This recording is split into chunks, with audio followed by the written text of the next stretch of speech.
Добро утро му велам на градоначалникот на Штип, Благој Бочварски. Добро утро, господин Бочварски. Добро утро. Каква е состојбата во Штип? Штип е еден од градовите со најмногу заболени во моментов со COVID-19. Во јавноста излегоа некои препораки или ставови дека делови од Штип треба да се изолираат, па може би и целиот град. Какви се вашите ставови како татко на градот?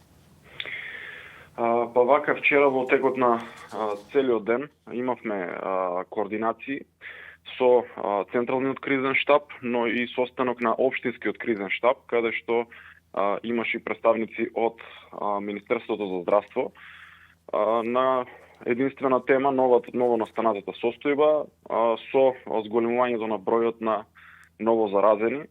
Би сакал да истакнам дека вчерашниот број на заразени беше 27, од кои 25 од текстилната индустрија, и тоа ни го вклучи алармот во делот на превземање на мерки, иако и во претходниот период превземавме дел на мерки, веќе имаме една затворена текстилна компанија од каде што се рашири, во која што се рашири COVID-19, и според тестирањето на сите вработени во таа текстилна компанија, до вчера информацијата е дека од сите 105-110 вработени кои што се таму, половина се позитивни. Практично сите овие текстилни работнички се од таа конфекција, која што веќе повеќе од 7 дена е затворена, но вчера во овој новиот ден ни даде и уште две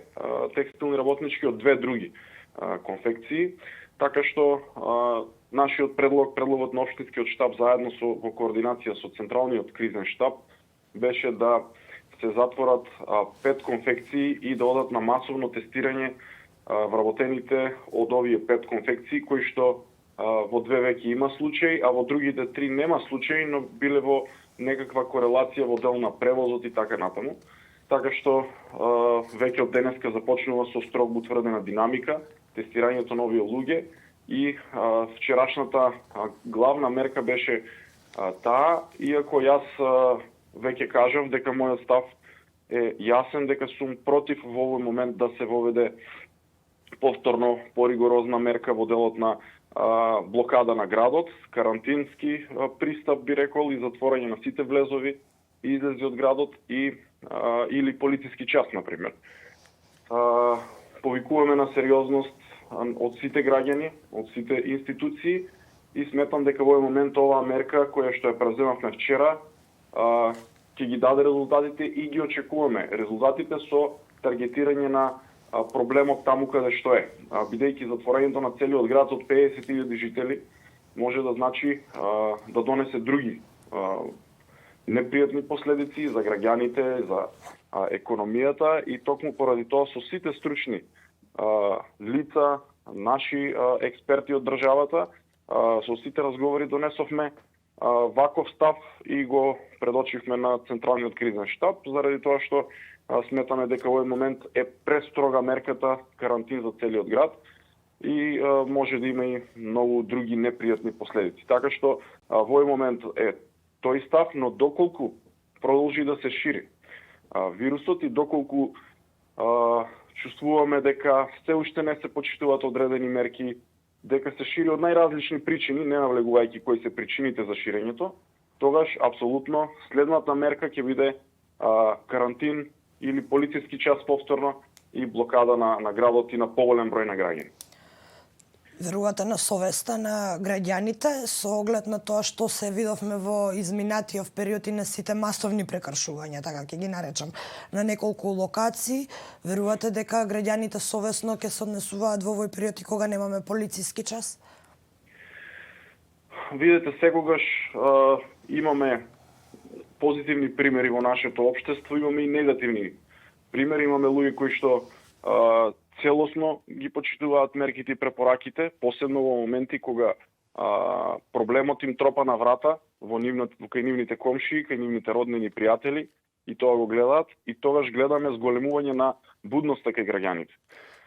Штип беше еден од градовите кои што на почетокот имаше неколку позитивни случаеви и навистина добро се справивме во првиот налет на COVID-19, така што ние го ставивме во мирување, односно го стабилизиравме првиот бран, токму со совеста на граѓаните, со внимателноста која што има граѓаните.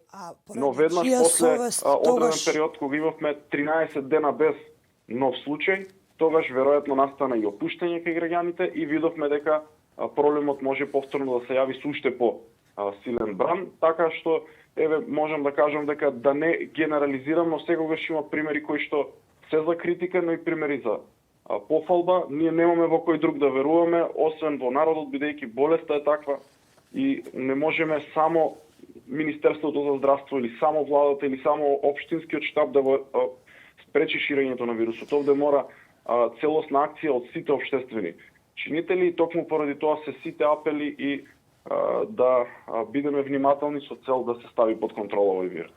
Господин Бачварски, кога влезе коронавирусот во текстилните фабрики, голем дел од јавноста и од здруженијата, првиот коментар им беше знаевме дека ова ќе се случи, со оглед на условите за работа, на близината која веројатно и нема како да се изреагира. Знаевме веројатно сите дека кога ќе влезе коронавирусот во текстилна фабрика ќе биде поопасен од само еден или два случаи или дека ќе се прошири побрзо. Прашањето ми е, не можевме малку порано да преземеме превентивни мерки конкретно во текстилната индустрија за заштита на работниците? Да, сите си го поставуваме ова прашање, во кој момент и со кој интензитет можевме да преземеме, но верувате, сите инспекцијски служби целиот овој период се на терен, освен нас кои што јавно на медиуми повикуваме на внимателност. Јас, ако ви кажам дека поделивме 23.000 заштитни маски на граѓани, на институции, пред пазарот, пред конфекциите, и то наши волонтери го правеа со цел да укажеме на луѓето дека тоа е потребно, и нормално некои од луѓето не го почитуваат тоа.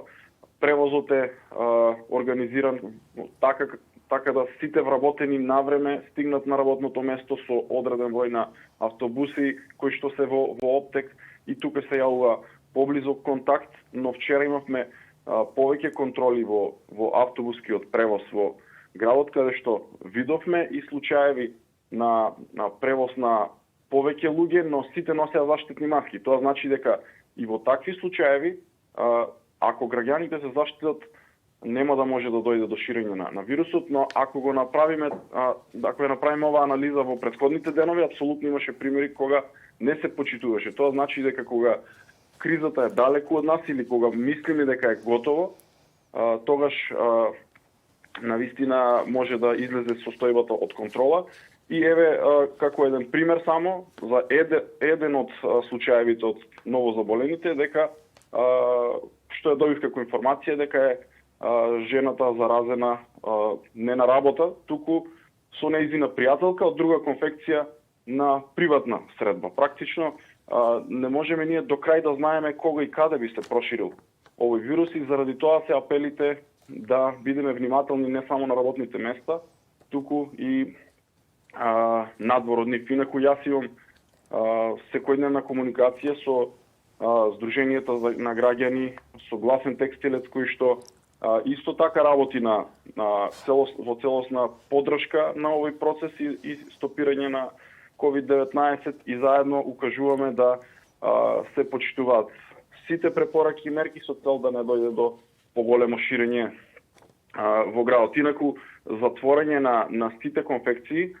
во даден момент секогаш е опција, но од друга страна колку време тоа ќе трае, никој не знае. Дали е тоа за недела, 2 или 3, и доколку останат тие луѓе без работа, чија ќе биде одговорност после одреден временски период, кога тие нема да бидат на работните места. Така што сите мора да бидеме внимателни, заради тоа што имаме работа со непредвидлива болест. Така, и само за крај, дали може би вие сте биле во контакт со некој заболен, дали сте може би вие во изолација, бидејќи голем дел од функционерите овде или се во изолација или веќе се тестира? Јас гледајќи ги сега кои луѓе се во изолација, па и сите овие случаеви во Штип кои што се појавуваат, до сега не сум имал контакт со некој од заболените, но доколку во разговор со стручните луѓе, со епидемиолозите, се процени дека треба веднаш ќе се тестирам или доколку во наредните денови бидам во контакт со некој од заболените или ново заболените, иако посакуваме повеќе да ги нема, секако ќе бидам во изолација. Инаку во моментот не. Ви благодарам што ова утро одвоивте време да се јавите во утрински брифинг. Благодарам и на вас.